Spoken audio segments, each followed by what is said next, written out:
नमस्कार विद्यार्थियों, मैं अनिल कुमार जैन एमपीएस प्रतापनगर जयपुर से एक बार पुनः आपके मध्य में। विद्यार्थियों, पिछले वीडियो में हमने कक्षा 10वीं हिंदी पाठ्यक्रम के अंतर्गत वाच्य और उसके भेदों के बारे में जाना था, समझा था, पढ़ा था। आप सभी ने मेरे द्वारा निर्मित वीडियो को सुना होगा, समझा होगा, जाना होगा। यदि अभी भी कोई विकल्प है तो आप मुझे 9887261591 पर संपर्क कर सकते हैं। विद्यार्थियों, आज हम कक्षा 10वीं हिंदी पाठ्यक्रम ए बोर्ड सीबीएसई इसके पाठ्यक्रम व्याकरण के अंतर्गत रचना के आधार पर वाक्य भेदों को समझेंगे। वाक्य रूपांतरण को भी समझेंगे, लेकिन इस वीडियो में नहीं, उसके लिए अलग से एक वीडियो बनाया जाएगा। इसमें केवल रचना के आधार पर वाक्य भेद कौन से हैं, उनका स्वरूप क्या है, उदाहरण क्या हैं, परिभाषाएं क्या हैं, इन सब बातों को जानेंगे। विद्यार्थियों, आप सभी ने नवीं कक्षा में अर्थ के आधार पर वाक्य भेदों को समझा था, जाना था, पढ़ा था, और उसके साथ में आपने वाक्य के अंग, वाक्य की परिभाषा को भी पढ़ा था, समझा था। लेकिन फिर भी एक बार पुनः आपकी स्मृति में वे सब चीज़ें आ जाएं, फिर से आपके स्मरण में आएं, फिर से आप अपनी स्मृति में उन चीज़ों को लें। इस बात को ध्यान में रख करके एक बार पुनः वाक्य की परिभाषा से आपको जोड़ता हूं। देखिए, यहां पर आप देख रहे होंगे, शब्दों का वह सार्थक समूह जो किसी न किसी भाव को प्रकट करता है वह वाक्य कहलाता है। परिभाषा आपने पढ़ी विद्यार्थियों, पुनः पढ़ता हूं। शब्दों का वह सार्थक समूह जो किसी न किसी भाव को प्रकट करता है वह वाक्य कहलाता है। दो बातें निकल रही हैं कि एक तो वाक्य में शब्दों का, सार्थक शब्दों का एक समूह होना चाहिए, सार्थक शब्दों का समूह, तब वाक्य। और वह समूह केवल समूह मात्र नहीं रहे, बल्कि वह समूह मिलकर के किसी एक मंतव्य को की ओर संकेत करे, किसी एक अर्थ की ओर संकेत करे, किसी एक भाव की ओर संकेत करे, किसी एक मतलब की ओर संकेत करे, उसी का नाम वाक्य है। क्लियर विद्यार्थियों, समझ में आया? शब्दों का ऐसा सार्थक समूह जो अपना एक व्यवस्थित अर्थ दे, अपना एक व्यवस्थित भाव प्रकट करे, एक आशय प्रकट करे, एक मंतव्य प्रकट करे, उसे वाक्य कहते हैं। विद्यार्थियों, वाक्य के दो अंग माने गए हैं। आपने लास्ट ईयर ये दोनों अंगों के बारे में अच्छे से जाना होगा। देखिए, कौन कौन से दो अंग हैं? उद्देश्य और विधेय। कौन से दो अंग हैं? उद्देश्य व विधेय। याद रहेंगे? समझ लेते हैं थोड़ा सा। उद्देश्य मतलब क्या? जिसके बारे में कहा जाए वह क्या कहलाता है? उद्देश्य कहलाता है। जैसे युगाद्या पाठ पढ़ रही है, यह क्या है विद्यार्थियों? उद्देश्य है। और पाठ पढ़ रही है, यह किस में आएगा? विधेय में। क्यों? उद्देश्य के विषय में जो कुछ कहा जाए वह विधेय कहलाता है। तो पाठ पढ़ने रूप काम कौन कर रहा है? युगाद्या कर रही है, इसलिए वह क्या हो गया? उद्देश्य। और युगाद्या के द्वारा काम क्या किया जा रहा है? पाठ पढ़ने रूप। तो इसलिए पाठ और पढ़ना, ये क्रिया किस में चली गई? विधेय में। याद रहेगा विद्यार्थियों कि वाक्य का जो कर्ता है वह उसका उद्देश्य कहलाता है, और जो कर्म व क्रिया है वह उसके विधेय की कोटि में आते हैं। देखिए, यहां पर और देखते हैं। दूसरे शब्दों में इसी बात को इस प्रकार से कहा जा सकता है कि वाक्य का जो कर्ता है वह उद्देश्य के अंतर्गत आता है, तथा वाक्य के कर्म व क्रिया विधेय के अंतर्गत आते हैं। याद रहेगा सभी को?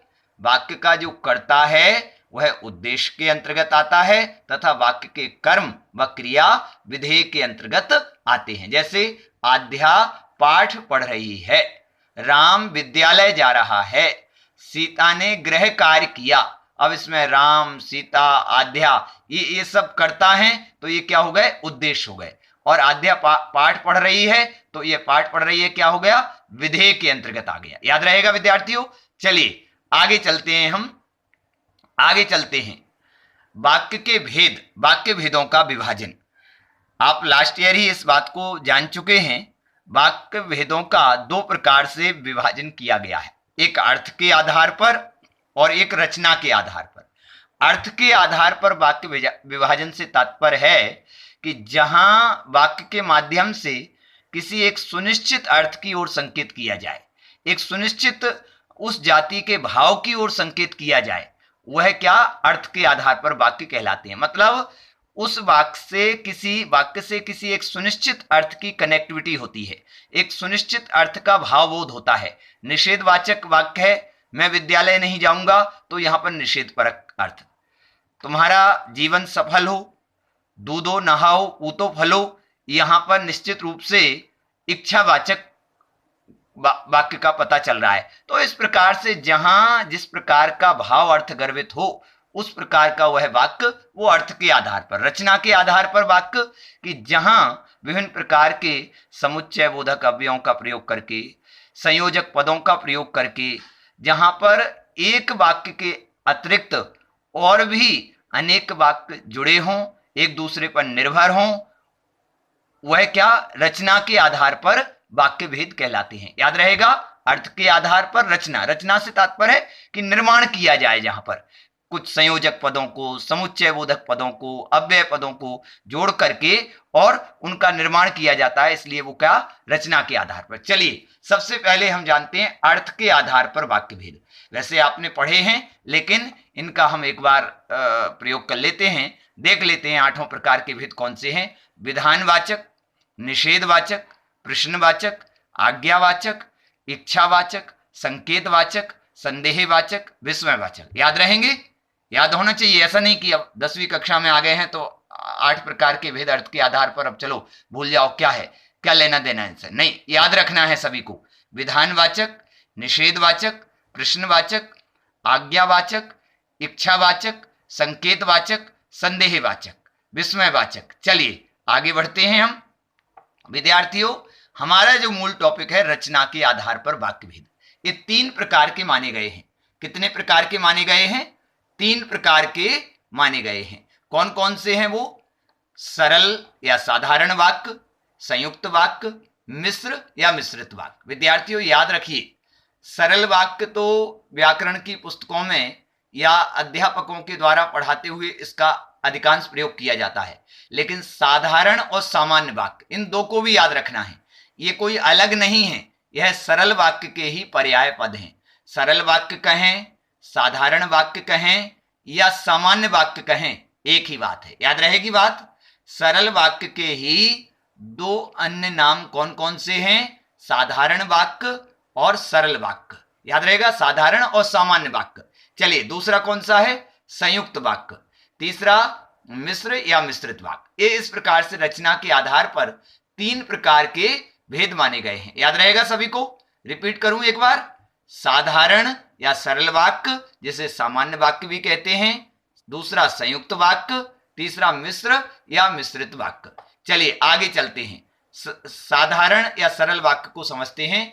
जहां पर एक उद्देश्य और एक विधेय हो, अथवा एक कर्ता और एक क्रिया हो, उसे क्या कहते हैं? सरल वाक्य कहते हैं। रिपीट करूं, जहां पर जिस वाक्य में एक उद्देश्य और एक विधेय हो, अथवा एक कर्ता व एक क्रिया हो, उसे सरल वाक्य नाम से जाना जाता है, सरल वाक्य कहते हैं।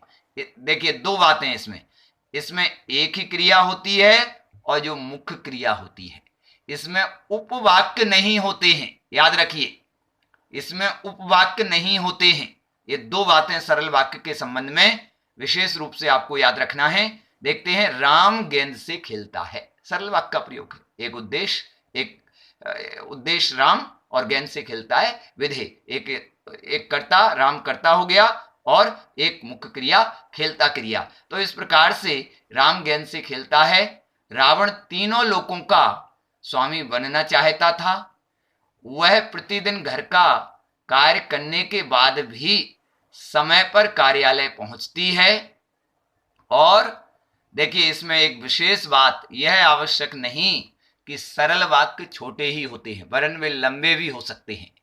मतलब सरल वाक्य भी बिना संयोजक, बिना अव्यय पदों के, मध्य में बिना अव्यय पद, बिना समुच्चय बोधक अव्ययों के भी वो दीर्घ आकार वाले लंबे वाक्य हो सकते हैं। कैसे? गांधी जी के अनुसार गाय करुणा की कविता है।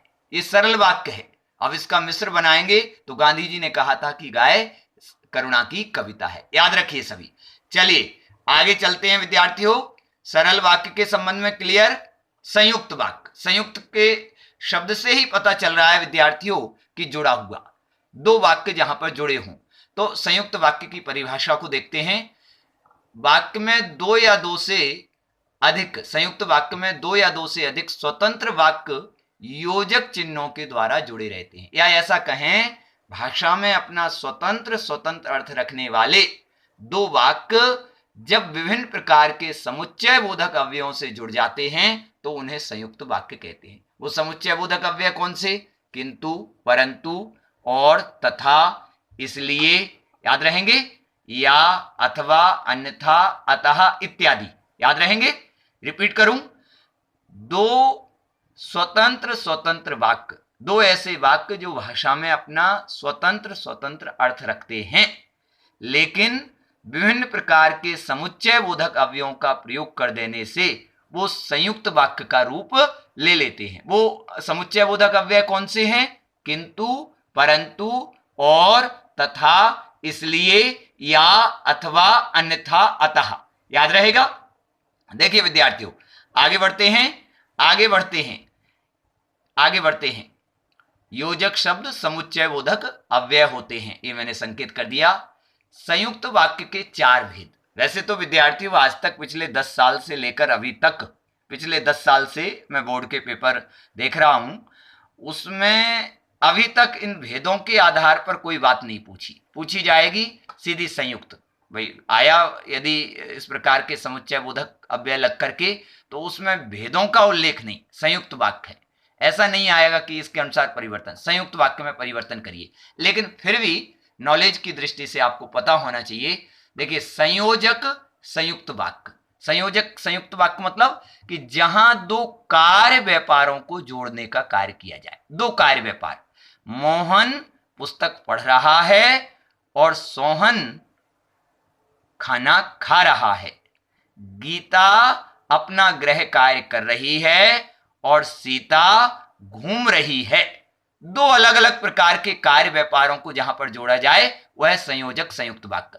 विभाजक संयुक्त वाक्य, विभाजक कि दो कार्य व्यापारों का विभाजन किया जाए, दो कार्य व्यापारों का विभाजन किया जाए, जहां पर आप ठंडा लेंगे या गर्म, आपको लेने मैं आ जाऊं या आप स्वयं आ जाएंगे। इस प्रकार के प्रयोग किस में आएंगे? विभाजक संयुक्त वाक्य में। ना रमन आया और ना ही उसका बेटा आया, विभाजक संयुक्त में। विरोधवाची संयुक्त वाक्य कि जहां दो कार्यों के बीच में, दो वाक्यों के बीच में विरोध दिखाया जाए। कैसे? मजदूर काम तो बहुत करते हैं लेकिन उन्हें मेहनताना पूरा नहीं मिलता। राम ने मेहनत तो बहुत की लेकिन परीक्षा में उसे अंक अच्छे नहीं मिले। परिणामवाची संयुक्त वाक्य, परिणामवाची संयुक्त वाक्य, ये किससे, एक बार देख लीजिए, ये किस संयोजक संयुक्त वाक्य किससे जुड़े होंगे? और, एवं, वा, तथा इत्यादि। विभाजक या, अथवा, न, की इत्यादि। विरोधवाची संयुक्त किंतु, परंतु, पर, लेकिन, पर इत्यादि। परिणामवाची संयुक्त वाक्य सो, अतः, इसलिए। परिणामवाची संयुक्त वाक्य मतलब कि एक कार्य, एक क्रिया का होना दूसरी क्रिया पर। कैसे? आज बाजार बंद था इसलिए पुस्तकें नहीं खरीद सका। आज बाजार बंद था इसलिए सामान नहीं खरीद सका। तो ये किससे जुड़े होंगे? सो, अतः, इसलिए इत्यादि से। याद रहेगा विद्यार्थियों।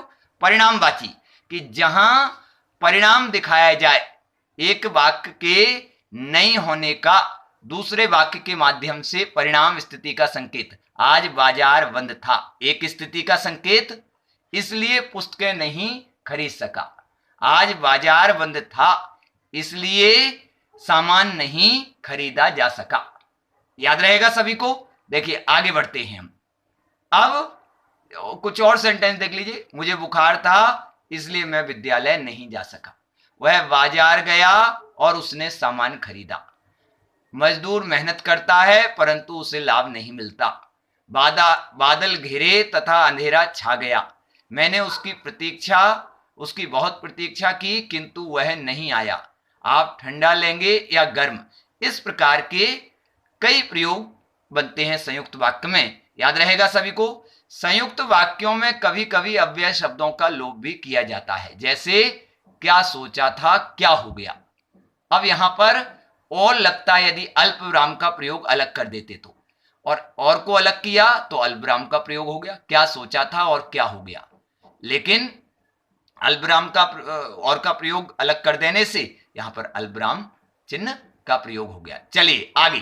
तीसरा भेद मिश्र या मिश्रित वाक्य। मिश्र और मिश्रित। मिश्र से पता ही चल रहा है जैसे संयुक्त से कि दो वाक्य कनेक्ट होंगे, जुड़े होंगे, यहां पर भी मिले हुए। मिश्र वाक्य में एक से अधिक उपवाक्य होते हैं। ऐसा समझिए कि जिस वाक्य में एक प्रधान उपवाक्य हो और एक या एक से अधिक आश्रित उपवाक्य हो। क्या विद्यार्थियों? मिश्र वाक्य में एक प्रधान उपवाक्य हो और एक या एक से अधिक आश्रित उपवाक्य हो। जैसे मोहन ने कहा कि वह खाना नहीं खाएगा, तो मोहन ने कहा यह प्रधान उपवाक्य हो गया, वह खाना नहीं खाएगा यह आश्रित उपवाक्य हो गया। इसी प्रकार से जो अच्छे काम तुम कर रहे हो उन कार्यों में मेरी भी रुचि है, तो जो अच्छे काम तुम कर रहे हो यह आश्रित उपवाक्य है, उन कार्यों में मेरी भी रुचि है यह प्रधान उपवाक्य है। याद रहेगा विद्यार्थियों? याद रहेगा। मिश्र वाक्य में एक से अधिक उपवाक्य होते हैं। देखिए आगे और भी। इस प्रकार के वाक्य में एक प्रधान उपवाक्य होता है तथा शेष अन्य उपवाक्य उस पर आश्रित होते हैं। मैंने कहा ना कि एक प्रधान उपवाक्य और एक या एक से अधिक आश्रित उपवाक्य होंगे। देखिए उदाहरण देख लें कुछ। शिक्षक ने बताया कि कल स्कूल में छुट्टी होगी। शिक्षक ने बताया यह प्रधान उपवाक्य है और की के बाद वाला कल स्कूल में छुट्टी होगी यह आश्रित उपवाक्य है। जो व्यक्ति कमरे में बैठा है वह मेरा भाई है, तो जो व्यक्ति कमरे में बैठा है यह आश्रित उपवाक्य है। अब कौन सा भेद लागू होगा अभी आगे समझेंगे। वह मेरा भाई है यह प्रधान उपवाक्य है। जब तू छोटा था तब साइकिल खूब चलाता था। जब तू छोटा था यह आश्रित उपवाक्य है। साइकिल खूब चलाता था यह प्रधान उपवाक्य है। यदि वर्षा ना हुई यह आश्रित उपवाक्य है। तो सारी फसल नष्ट हो जाएगी, सारी फसल नष्ट हो जाएगी यह प्रधान उपवाक्य है। तो इस प्रकार से जहां एक आश्रित उपवाक्य एक प्रधान उपवाक्य हो और एक या एक से अधिक आश्रित उपवाक्य हो उन्हें क्या कहते हैं? मिश्र वाक्य कहते हैं। चलिए विद्यार्थियों यहां पर आश्रित उपवाक्यों की बात आई है। आश्रित वाक्यों की बात आई है तो इन्हें समझना बहुत जरूरी है, क्योंकि इन पर आधारित निश्चित रूप से बोर्ड परीक्षा में प्रश्न पूछे जाते हैं। ये 3 प्रकार के हैं विद्यार्थियों। कितने प्रकार के हैं? 3 प्रकार के हैं। याद रहेगा आपको। सबसे पहले संज्ञा उपवाक्य। संज्ञा उपवाक्य से क्या तात्पर्य, इस बात को समझ लें। जो उपवाक्य संज्ञा पदबंध का स्थानापन्न हो या वाक्य में जो संज्ञा का कार्य करे उसे संज्ञा उपवाक्य कहते हैं। सीधी सी सरल शब्दों में आप लीजिए कि जो वाक्य में संज्ञा का काम करता है वह संज्ञा उपवाक्य। और इसकी पहचान क्या है? की चिन्ह से जुड़ा हुआ। यदि की चिन्ह नहीं होगा तो क्या? अल्प विराम लग जाएगा। याद रहेगा विद्यार्थियों, अल्प विराम का प्रयोग हो जाएगा। याद रहेगा सभी को। जो उपवाक्य संज्ञा पदबंध का स्थानापन्न हो या वाक्य में जो संज्ञा का कार्य करे उसे संज्ञा उपवाक्य कहते हैं। जैसे मोहन ने कहा कि वह विद्यालय नहीं जाएगा, तो मोहन ने कहा यह प्रधान उपवाक्य है और की के बाद वाला जो संकेत किया था कि वह विद्यालय नहीं जाएगा यह आश्रित उपवाक्य है, संज्ञा आश्रित उपवाक्य। याद रखिए इस वाक्य में मोहन ने कहा प्रधान उपवाक्य है और मैं विद्यालय नहीं जाऊंगा यह संज्ञा उपवाक्य है। इसी प्रकार माता ने कहा कि पढ़ाई करो। माता ने कहा यह प्रधान उपवाक्य है, पढ़ाई करो यह आश्रित उपवाक्य है। महात्मा गांधी ने कहा था कि गाय करुणा की कविता है। महात्मा गांधी ने कहा था यह तो प्रधान उपवाक्य हो गया, और गाय करुणा की कविता है, यह क्या हो गया, आश्रित उपवाक्य। की चिन्ह पहचान याद रखिए, और की हट जाएगा तो अल्पविराम लग जाएगा। महात्मा गांधी ने कहा था कि हटा देंगे, कहा था अल्पविराम गाय करुणा की कविता है, ऐसा प्रयोग भी। माता ने कहा अल्पविराम पढ़ाई करो, ऐसा प्रयोग भी इसमें संज्ञा आश्रित उपवाक्य के अंतर्गत आएगा। देखिए दूसरा भेद आश्रित उपवाक्य का, विशेषण उपवाक्य। पहचान क्या है इसकी, जो, जिस, जिसने, जिसको, जिसके लिए, जिस पर, जिसका, जिसकी, जिसके इत्यादि, मतलब जो में सभी कारक चिन्हों के, कारक चिन्ह जो हैं विभक्तियों के कारक चिन्ह, उनका हम प्रयोग कर दें तो ये विशेषण उपवाक्य। जो वाक्य विशेषण पदबंध का स्थानापन्न हो, या जो वाक्य में विशेषण का काम करे, सीधी सी बात, जो वाक्य में विशेषण का काम करे उसे क्या कहते हैं, विशेषण उपवाक्य कहते हैं। इसकी पहचान देख ली, जो प्लस सभी कारक चिन्ह, जिसने, जिसको, जिसके लिए, जिसमें, जिस पर, जिसकी, जिसका, जिसके इत्यादि। देखिए प्रयोग, जो विद्यार्थी पढ़ाई करते हैं उन्हें सफलता मिलती है। जो विद्यार्थी, यह विशेषण उपवाक्य है, ये आश्रित उपवाक्य हो गया। उन्हें सफलता मिलती है, यह प्रधान। सफलता किन्हें मिलती है, जो विद्यार्थी पढ़ाई करते हैं, याद रहेगा। आगे और भी प्रयोग, इस वाक्य में जो विद्यार्थी पढ़ाई करते हैं यह विशेषण उपवाक्य है, वह शेष वाक्य प्रधान उपवाक्य है। इसी प्रकार जो ईमानदारी से कार्य करते हैं वे समाज में सम्मान पाते हैं। जो ईमानदारी से कार्य करते हैं यह विशेषण उपवाक्य है, और वे समाज में सम्मान पाते हैं, यह प्रधान उपवाक्य है।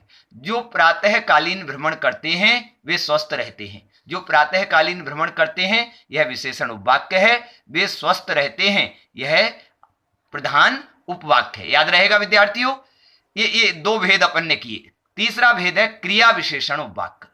क्रिया, जो वाक्य क्रिया विशेषण पदबंध का स्थानापन्न होते हैं, या जो वाक्य क्रिया विशेषण का, वाक्य में क्रिया विशेषण का काम करते हैं, उन्हें क्या कहते हैं, क्रिया विशेषण उपवाक्य। वाक्य में क्रिया विशेषण का काम करते हैं, मतलब वो पूरा वाक्य एक प्रकार से क्रिया की विशेषता बताने का काम करे, वो क्रिया विशेषण उपवाक्य कहलाता है। जैसे इन्हें 4 प्रकार से विद्यार्थियों विभाजित किया गया है। इसके पहले एक उदाहरण देख लें। जब वह घर पहुंचा तब उसके पिताजी आ चुके थे।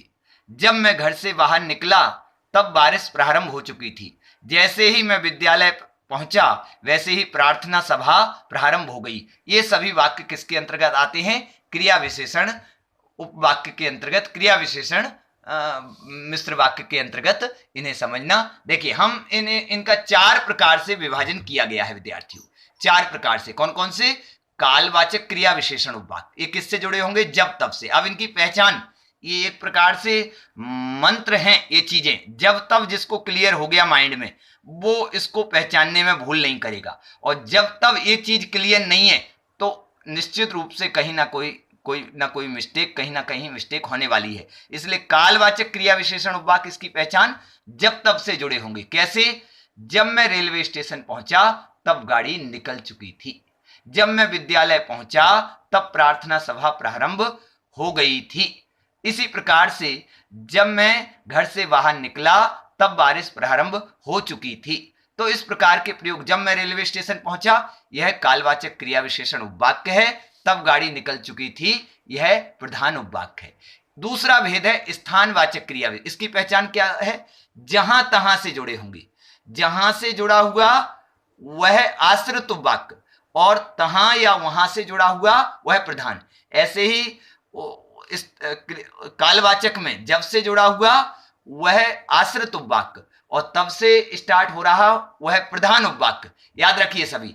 स्थानवाचक, जहां तहां से, देखिए जहां नारियों की पूजा होती है वहां देवता निवास करते हैं। याद रहेगा, जहां नारियों की पूजा होती है यह हो गया स्थानवाचक क्रिया विशेषण उपवाक्य, वहां देवता निवास करते हैं, यह क्या, आश्रित, यह प्रधान उपवाक्य हो गया, आश्रित ऊपर का, जहां नारियों की। इसी प्रकार से जहां मेरा घर है वहीं सामने एक नदी बहती है। जहां मेरा घर है यह स्थानवाचक क्रिया विशेषण आश्रित उपवाक्य हो गया, और वहीं एक नदी बहती है, यह प्रधान उपवाक्य हो गया। इसी प्रकार से विद्यार्थियों रीतिवाचक क्रिया विशेषण उपवाक्य जैसे वैसे से जुड़े हुए, जैसे वैसे, जैसे ही मैं घर पहुंचा, जैसे ही मैं घर से बाहर निकला, वैसे ही बारिश होने लगी। जैसे ही मैं घर पहुंचा, वैसे ही माताजी ने भोजन लगा दिया। तो इस प्रकार के प्रयोग जैसे और वैसे से जुड़े हुए याद रहेंगे। आगे परिमाणवाचक क्रिया विशेषण उपवाक्य, ये जितना उतना, जितना उतना, ज्यों त्यों इत्यादि से जुड़े होंगे। जितना उतना, ज्यों त्यों याद रहेगा। कैसे? जितनी भूख हो उतना ही भोजन करना चाहिए। जितनी भूख हो उतना ही भोजन करना चाहिए। जितनी मेहनत करोगे उतने अच्छे अंक आएंगे। जितनी मेहनत करोगे उतने ही अच्छे अंक आएंगे। इस प्रकार के प्रयोग किसके अंतर्गत? परिमाणवाचक क्रिया विशेषण के अंतर्गत। तो इस प्रकार से विद्यार्थियों हमने इस वीडियो में केवल रचना के आधार पर जो वाक्य भेद हैं उनका विभाजन, उनकी परिभाषाएं, उनके उदाहरण, इन सब बातों को जाना। आप इस वीडियो को ध्यान से सुनिए, समझिए और मेरे द्वारा बनाए हुए इस वीडियो को लाइक करिए। मेरे चैनल को आप सब्सक्राइब करिए। धन्यवाद विद्यार्थियों, नमस्कार। आगे फिर मिलेंगे जिसमें हम वाक्य परिवर्तन कैसे करते हैं, सरल से संयुक्त में कैसे, संयुक्त में सरल से कैसे, सरल से मिश्र में कैसे, मिश्र से संयुक्त में कैसे, संयुक्त से मिश्र में कैसे, इन सब बातों को कुछ अलग नियमों के साथ में हम चर्चा करेंगे, वार्ता करेंगे। आज के लिए इतना ही। नमस्कार विद्यार्थियों।